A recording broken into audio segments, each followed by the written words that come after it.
Welcome back. You're watching Business Morning on Channels Television. Turning our attention now to developments in Nigeria's downstream oil sector. I'm being joined on the program by former chairman, LPG Group at the Lagos Chamber of Commerce and Industry. Good morning to you, Mr. Bambo Adimulu. Good morning. Thank you for coming on the show. Yeah. So right about now, I know the Chamber is holding a business outlook clinic on the downstream sector. And there's so many components we know in the downstream sector. But how much progress would you say has been made with regards to developing these key components of the petroleum downstream sector? Maybe if we put it in perspective, let's even know what those components are. Main components of the downstream, of course, you'll talk about the infrastructure. Basically, the infrastructure will comprise the filling stations, the pipelines that serve the various depots all over the country, and then you have the coastal depots, and of course you have the inland depots.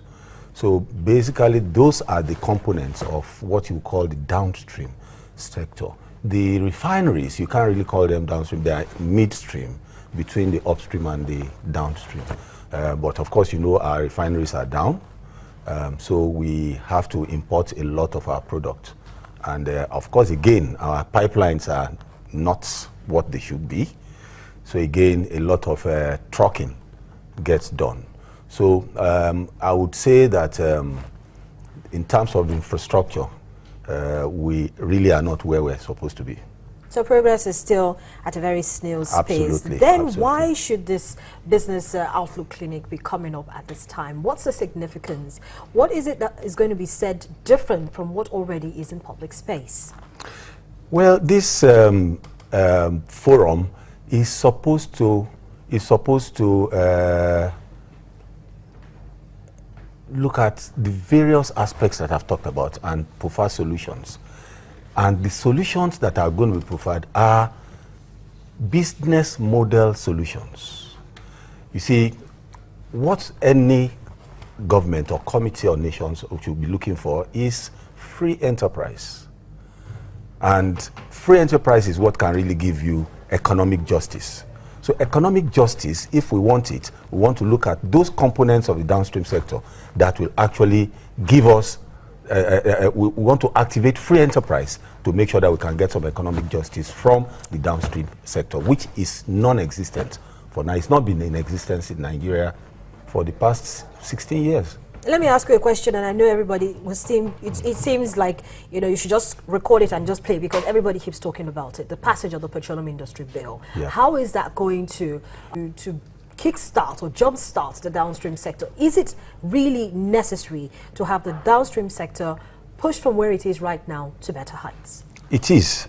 Reason is you want to have a sector that is dynamic, a sector that is driven by demand and supply, a sector that has competition, and a sector that is progressive. Right now, it is not progressive. But who's supposed to be pushing for this? We know that the bill already, the National Assembly has promised that it will pass it, but is it that there needs to be more push for them to understand the urgency with which this PIB needs to be passed? I would call it will, not push.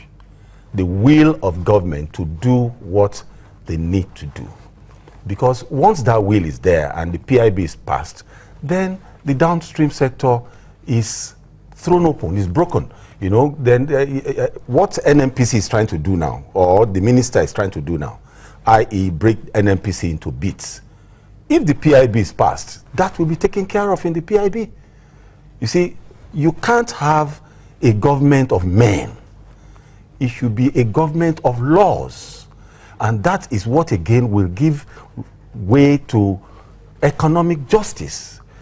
What the minister did is come by fiat to do what a law should do. That law is far-reaching. That law has other things in it rather than, apart from just appointing CEOs, it has other guidelines that will make the economy dynamic. It will make it, growth-oriented. It will make it competitive.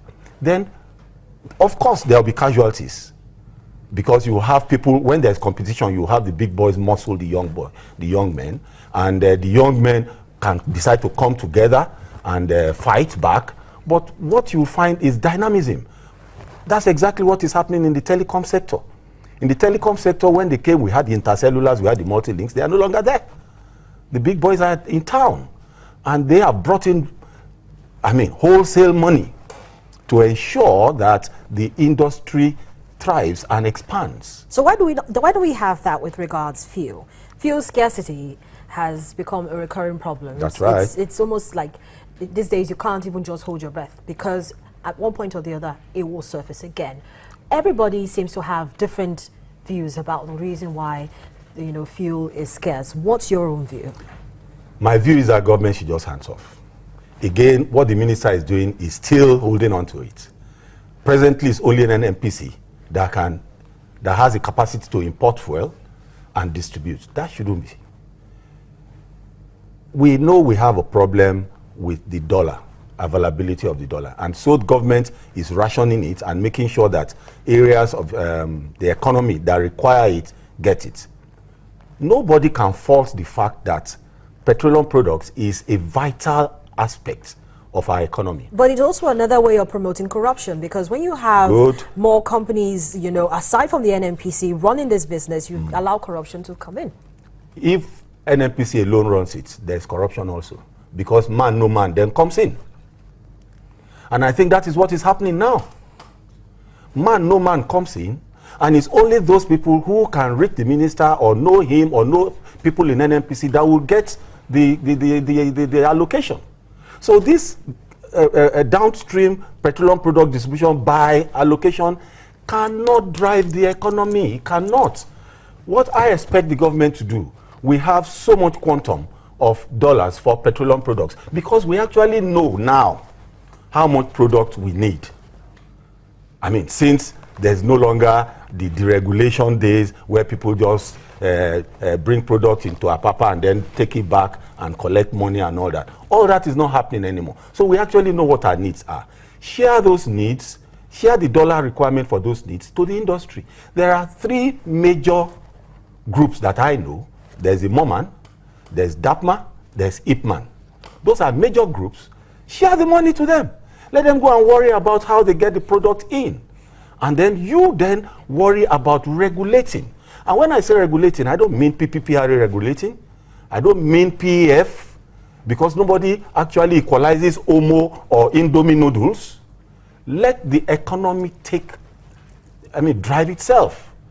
Doctor, give the industry opportunity to drive this petroleum product in. Oh, Mr. Bamba Demuli, I've added a title for you. I called you doctor just now. But he's a former chairman, LPG Group, Lagos Chamber of Commerce and Industry. Thank you so much for coming on the program and sharing your perspectives. No problem. Thanks. But that's it on today's edition of the program. Thank you so much for staying with us. I'm Harriet Agbini. Have a profitable day.